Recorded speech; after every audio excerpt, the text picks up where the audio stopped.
मेरा गोरा रंग, बोलती आंखें, कंधों तक बल खाते बाल, चौड़ी छाती, पतली कमर और चिकनी सुडौल जांघें सभी को लुभाती थी।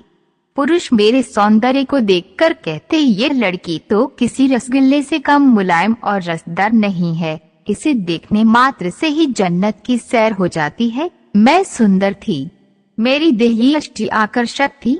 मैं पुरुषों के मुंह से ऐसे शब्द सुनते ही नारी स्वाभाविक खिल जाती और मुझे अपनी खूबसूरती का बरबस ही आभास होने लगता। मैं बुदबुदाए बिना न रह पाती मुझ पर। तुम सब मरते हो तो मरो, मैं किसी के हाथ नहीं आने वाली।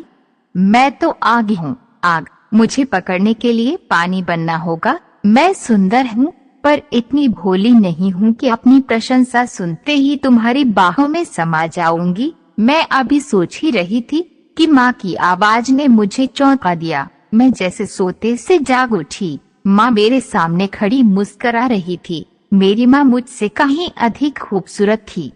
वह एक प्रौढ़ महिला थी, लेकिन देखने में 21-22 की ही लगती थी। वह अपने सौंदर्य और स्वास्थ्य के प्रति हरदम सजग रहती थी। वह अपने मुंह से कुछ कहती तो नहीं थी, किंतु उसके मन के भाव से अक्सर ही मुझे लगता कि वह वेदांत अंकल को पसंद करती है और पापा उसके अनुकूल नहीं है।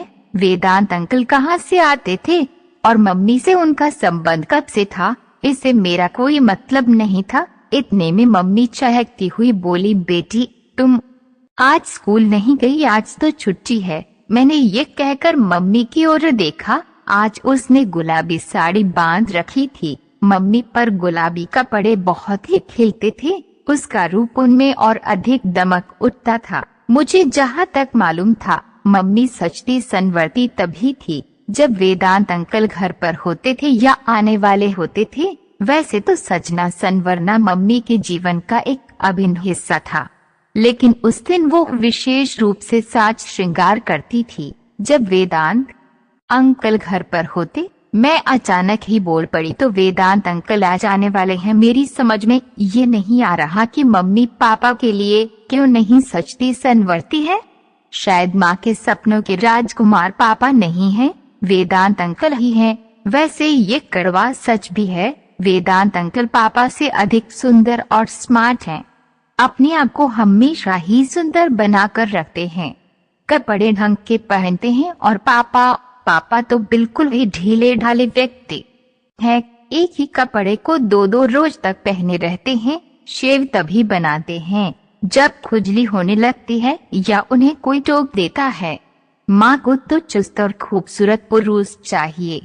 वेदांत अंकल चुस्त भी हैं और सुंदर भी हैं। इसी बीच माँ ने मुझे टोक दिया, ये लड़की तो हमेशा ही कुछ न कुछ सोचती ही रहती है। जा अपनी सहेली माधुरी से मिला, वह तुम्हें कल याद कर रही थी। मैं अवाक रह गई। माँ मुझ पर आज इतनी मेहरबान क्यों है? अचानक ही मुझे माधुरी के घर क्यों भेजने लगी? आखिर माजरा क्या है? एक साथ मेरे मस्तिष्क में न जाने कितने ही सवाल उमड़ने घुमड़ने लगे, लेकिन मुझ में ये पूछने की हिम्मत ही नहीं थी कि तुम मुझे जबरदस्ती माधुरी के घर क्यों भेज रही हो। आखिर तुम्हारा इसमें क्या स्वार्थ है?